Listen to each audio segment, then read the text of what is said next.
I feel like the wellness industry is constantly telling us what we can add to our routines to optimize our lives, what supplements to buy, what routines to follow, what new habit we need. And while those things can be helpful at times, I think the biggest shift in my health actually came from removing certain habits that were quietly working against me. So today I'm going to share a few things that I personally stopped doing that made a noticeable difference in how I feel physically, mentally, and even with my skin. Sometimes health is actually about simplifying. Some of these things may seem small, but when you stack them together, they really change your baseline. The first one is something I see all the time working in aesthetics is over exfoliating my skin. A lot of times people will think that if you have acne or overproduction of oil, that you need to exfoliate more, when in reality, you're kind of doing the opposite. So if you have a huge production of oil and then you're constantly exfoliating your skin, what's happening is that you are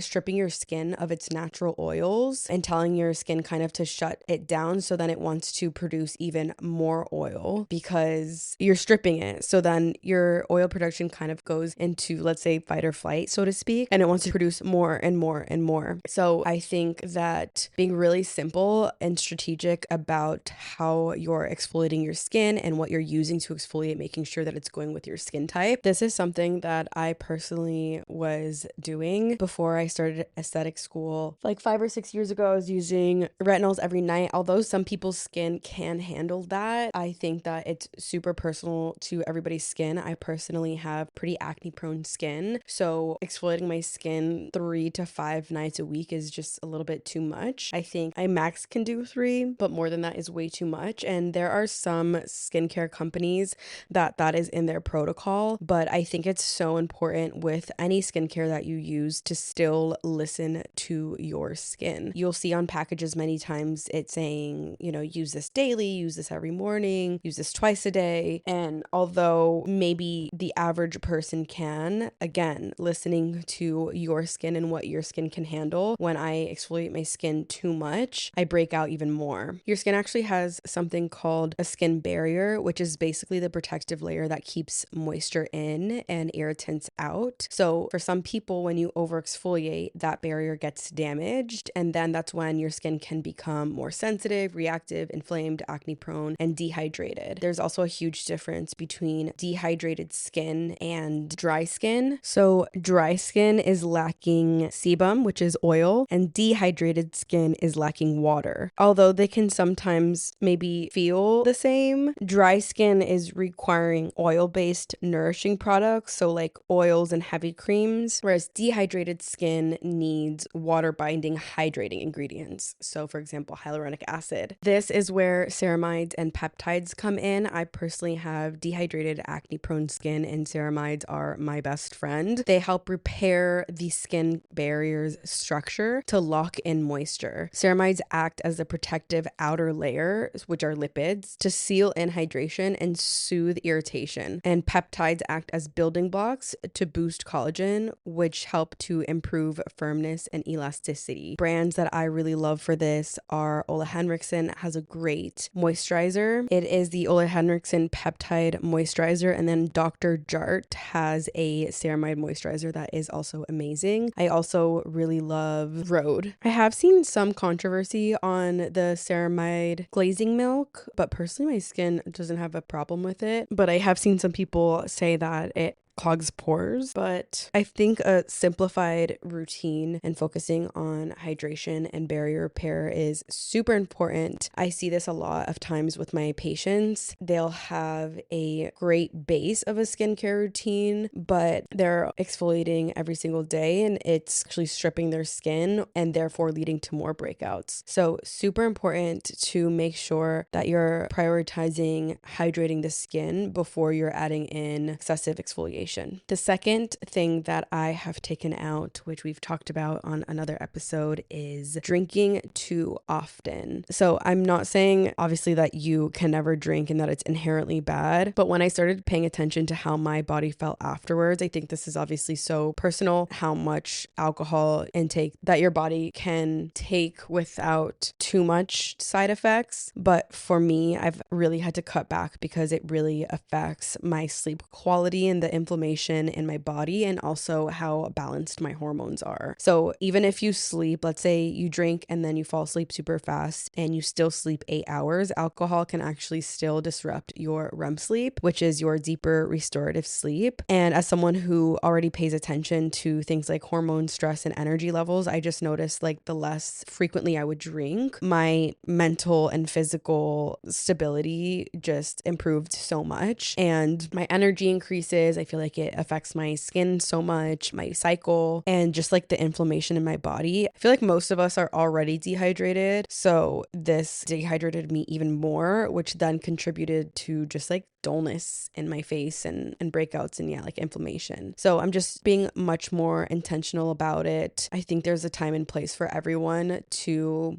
have your times where you're just like not caring about it. Like in college, I definitely was drinking a lot. But now as I've honed down on my routine and started to try and be more intuitive with my body and just what affects it, I have definitely tried to be more minimalistic about when I choose to drink, which definitely at first can be uncomfortable if everybody else is drinking, but it's really just like a muscle that you practice using. And I don't know, there's something kind of satisfying about once it's done, being proud of yourself that you did something that was hard. So not necessarily drinking just because everybody else is drinking, but like listening to when you want to do it and just, being a little bit more picky about when you choose to do it. Number 3 is something that I've actually been having a difficult time with as of lately, and this is late night scrolling. So I've personally been pretty good about boundaries with social media during the day and in the morning because I've set up a structure for how I post,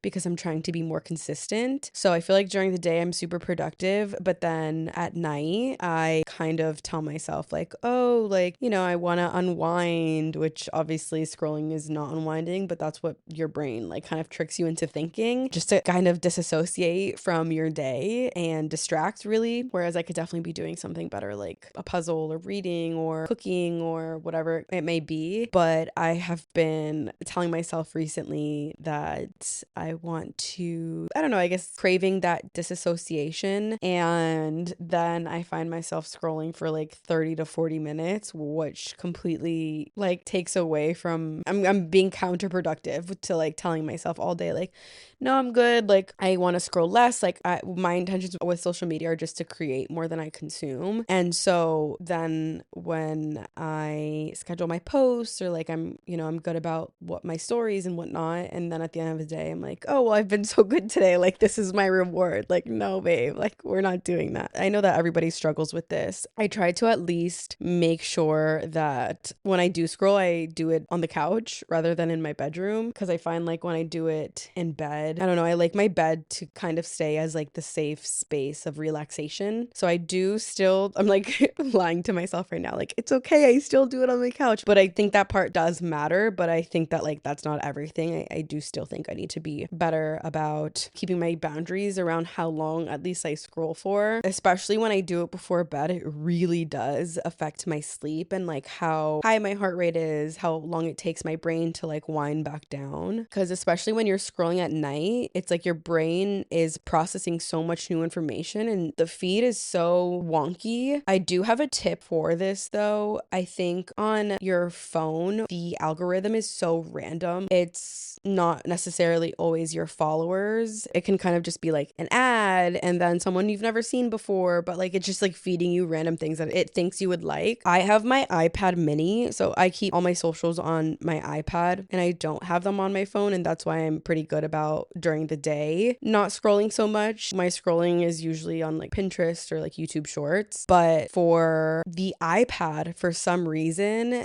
it has like an extra section on it where you have your regular homepage and you can do like For You page, DMs, like all of the regular pages on Instagram on your phone, but it has one separate feed that you can go to like on the side. And then that feed is separated into 3. So one of them is who you're following, and that's the whole entire feed. But then it also has a friends section, which is people that you follow and they follow you back too, which I think is so cool. And then it has another one that is most recent. So it will show it to you in chronological order, which is so smart. I don't know why this is only on the iPad and not on the iPhone. I think it's so much better. So I think that like helps too, not to be so addicting and just like it feeding you things that pretty much are addicting because it knows your algorithm and it's gonna keep putting you into that. But I really do enjoy that little hack that I can do on my iPad. But yeah, this is one that I really need to be a little bit better at, but not scrolling during the day really has helped me a lot. I just need to get better about it being at night so that I can be in a more relaxed state of mind and not such a stimulated state, especially when it's coming time to wind down. Number 4 is skipping meals. This was a big one for me, and I was kind of getting in the habit of not necessarily like sometimes I would skip lunch completely just because I would get so consumed by my day and my to-do list that I would forget to eat and not eat lunch until like 4 p.m. And then by the time for dinner, I'm still kind of full. So then I just have something like really light. That is so bad, not only for digestion, but also for the hormones, making blood sugar imbalanced and unstable, which leads to things like mood swings, fatigue, cravings, all of these things. So I have started, and this is also something that I'm working on, to prioritize eating not only consistently, but at similar times of the day. Also, something that has been helping me so much is not trying to make up super creative meals every single week. I think that I have so much going on just day to day. It used to be such a priority for me to be creative in the kitchen, but right now at this time that's not serving me. And so I'm,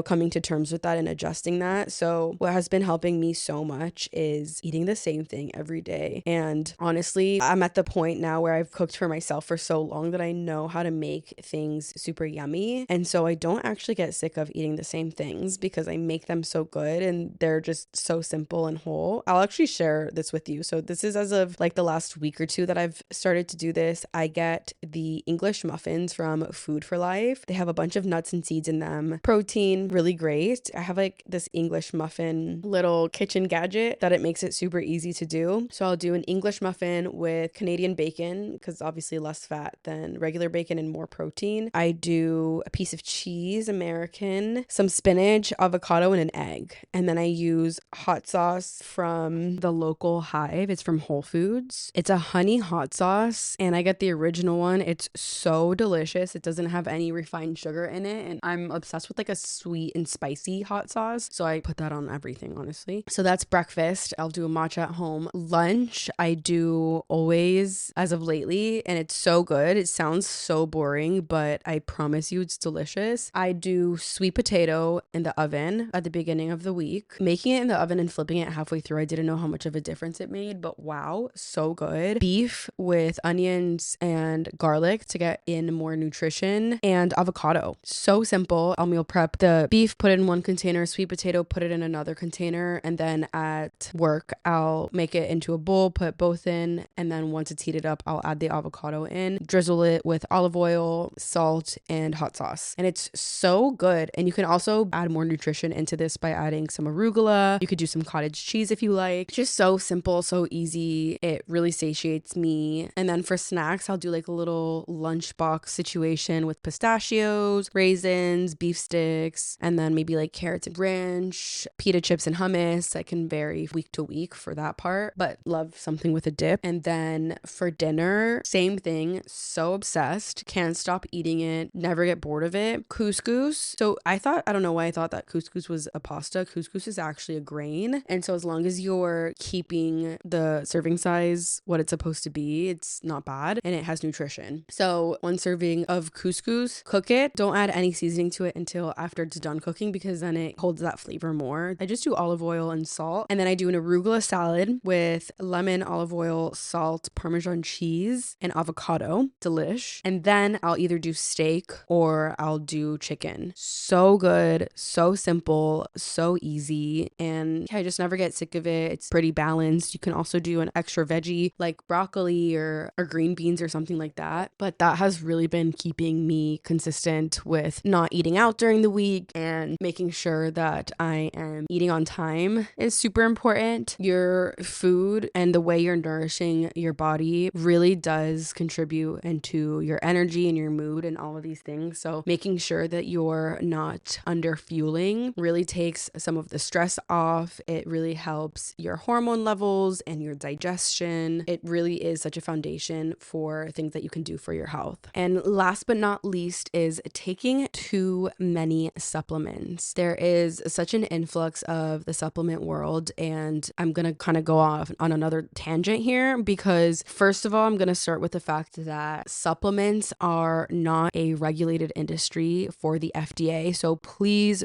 do research on the supplements you're taking, the companies that you're purchasing them from. It is so important, but also it is a beautiful thing that we're focusing more on health and wellness. I think in the past couple of years, I saw a billboard the other day that said Miami's becoming one of the capitals of health and wellness in the whole US, which I think is so cool. And it's great, but also I think there can be such an overconsumption part of that too. And although, there's great supplements that can be good for everyone, like sea moss or vitamin C or chlorophyll, things like that, I think that we can kind of go off the deep end sometimes with it too. And they can absolutely be helpful, but I think we need to be more intentional with it, actually taking supplements that our bodies are lacking. The whole point of supplements are to supplement what your body needs. And so going into a professional and getting your blood work done and then taking supplements based off of what you actually need to supplement is so important. And this is something that I'll admit I've done in the past is like, oh, my body is lacking iron, like I'll just eat more steak. But in reality, the amount of iron that my body needs supplemented can't be satiated with just a steak a day, something like that. So I think it's really important for you to get a personalized breakdown of your blood work and a consultation with a doctor that can help you better understand what your body is needing. And also another part of this is that I think that a lot of people will get really excessive about how many supplements they're taking, of course, without knowing if they really need them. But also the supplements don't replace a healthy lifestyle. You need to have foundations of health, like the whole foods, sleep, stress management, movement, sunlight. These are all the foundations of a healthy lifestyle. And taking 10 to 15 supplements, but then sleeping like crap and eating like crap, once the foundations are in place, then the supplements can be supportive. And again, focusing on supplements that your body actually needs. So these are a few of the things that I'm working on removing from my life to better optimize my health. I think the bigger takeaway is that wellness doesn't always have to mean adding more things into your life. I think really honing down on the foundations and removing the habits that can be quietly draining your energy. Health can actually be really simple, but it's about paying attention to your body, noticing what helps you feel better, and letting go of the things that don't. If you enjoyed this episode, feel free to share it with someone who might need the reminder that wellness doesn't always have to be complicated. Thank you so much for joining me on today's episode, and I'll talk to you next Tuesday. Bye.